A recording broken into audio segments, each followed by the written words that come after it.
I've been breeding chickens now for several years, and today we're going to talk about my top 3 favorite breeds and my top 3 least favorite breeds. Let's go. So first off, we are going to start with my absolute least favorite breed I've owned, and this might be a unpopular opinion, but my least favorite breed is going to have to go to the black copper marans. Now these guys are fun because they lay those beautiful dark chocolate eggs, which that is very enjoyable. However, my number one gripe with them is this. These guys are feather pickers. Do you see that injury? We just took her out of isolation and reintroduced her to the rest of the flock, and they reopened all these wounds that were mostly healed up. The feather plucking has been an issue with these guys from the day that we got them. Even as chicks, they were plucking each other's feathers. Right now we have another hen that doesn't have a tail because it got plucked off. Now, before you start commenting that feather plucking is caused by stress and overcrowding, that can be true, but that can also just be a trait that is inherited. And it is well documented that it's an issue in the marans breed. I can tell you from our experience, we raise these guys the exact same way as we've raised every other breed that we've owned, and not a single other breed feather plucks like these guys do. Actually, if you get on BCM forums online, you'll see a ton of posts where people will be like asking people to rate their rooster and stuff, and they'll put a little disclaimer of, ignore the tail, it got plucked off. So it is not just me, you guys, it is a thing with this breed. I really hope that breeders are working on it. However, I will not be breeding these guys anymore. We did end our breeding program for them, not only because of the feather picking just being extremely annoying, but also these guys I found to not be very cold hardy. And we are located in Indiana. So when we got that really bad Arctic frost last year, these guys just did not do well at all. The roosters have big old single combs that got frostbitten. Just overall, you could tell compared to our other breeds, these guys just did not tolerate the cold. They were miserable. It's not fair of me to continue to breed a bird that's not suitable to my climate. So for that reason, we ended this breeding program. As far as breeding them, not my favorite. My second least favorite breed I've owned is going to go to these hybrids that are created by large commercial hatcheries. This one in particular is a prairie bluebell egger, which I believe was created by Hoovers.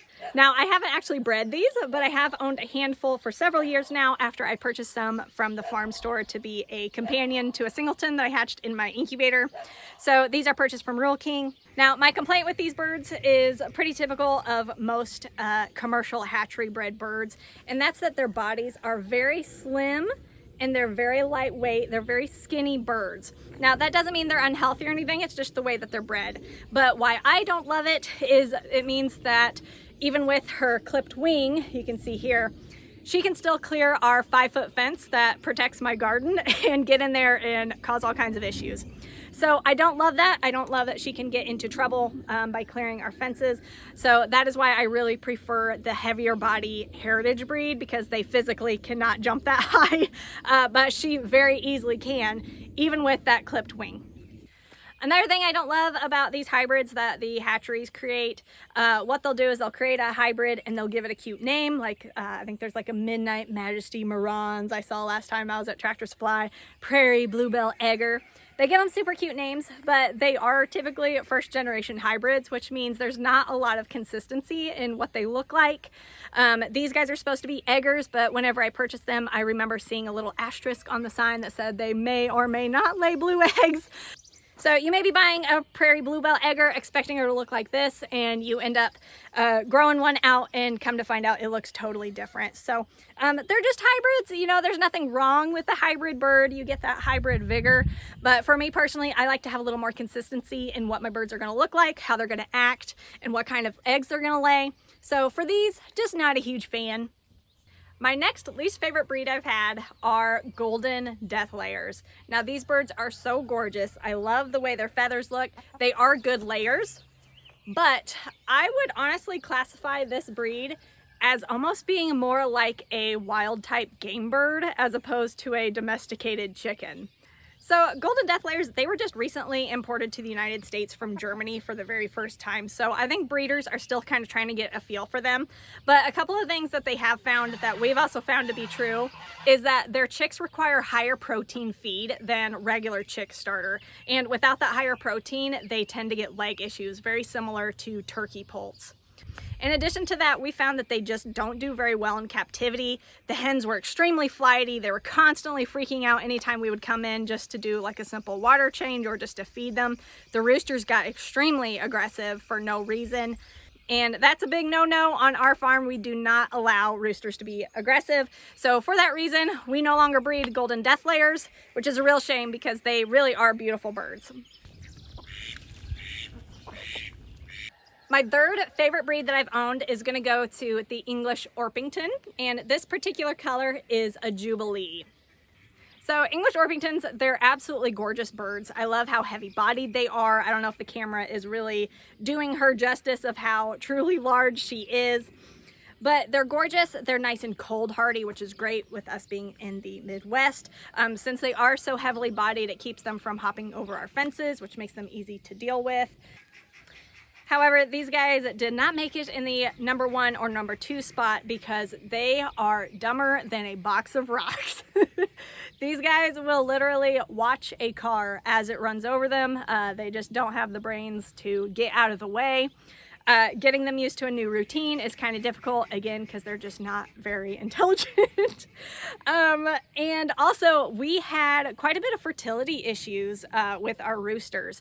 And that is something that we did a lot of research on, and we found that that is very common in English Orpingtons. What people would recommend you do is cut off all of their butt feathers because they can be too fluffy back there to allow fertilization to take place. We tried that. People would also recommend that you cut the rooster to hen ratio way down to like 1:3. We tried that too, and we just found that the fertility was just so bad with this breed. So from a homesteader who wants sustainability, for that reason, this breed is not my favorite, but they sure are pretty to look at. My second favorite breed of all time has to go to my Ermine Ameraucanas. Now these guys, we call them my Dalmatian chickens. They are gorgeous. They do come in solid white and solid black as well, but these guys are just super adorable. They've got their little beards and their muffs. Hers doesn't look great right now because it has been raining. It's a little muddy, so don't mind that. But normally she's looking fluffy and fabulous. Now these guys are fantastic layers. They probably outlay all my other breeds. They lay these beautiful light blue-green eggs. Their egg size is a little bit smaller, but they lay so many of them, it makes up for it. I did knock them off a point because they have never gone broody for me. I do like chickens that will go broody just from a sustainability standpoint as a homesteader. But the main reason why these guys got spot #2 is because they are pretty flighty. Whenever I go in the pen with them, they tend to freak out and they fly around, or they cower into one corner and kind of dogpile on each other. So they are quite a bit flightier than some of my other breeds. But you know, that's a characteristic that we are breeding to hopefully correct, because I definitely do prefer more docile breeds. That being said, we've never had an aggressive rooster. They've always been really chill. And yeah, so that is Ermine Ameraucana, spot #2. Beautiful, beautiful birds. My choice for the #1 spot of my absolute favorite breed ever, the breed that I will always have, that I've had the longest, is definitely going to go to the blue-laced red wyandotte. Now this particular lady, she's actually a splash-laced red wyandotte. Blue-laced reds, they come in different color phases. They can either be gray, white, or black. Wyandottes have it all, I swear. They are beautiful, they're intelligent, they take to new routines very quickly, they're very docile, they're very easy to tame, they lay very well. They are a dual purpose breed. I don't know if the camera really does her any justice, but they are a very heavy breed if you buy them from a private breeder instead of a hatchery. So they could be used for meat or eggs. The hens go broody very easily, so it's a very sustainable breed if you are a prepper.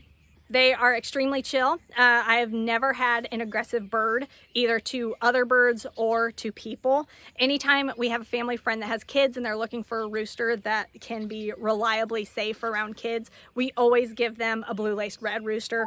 I've gone through, at this point, hundreds of cockerels and roosters as I've bred these the last 5+ years.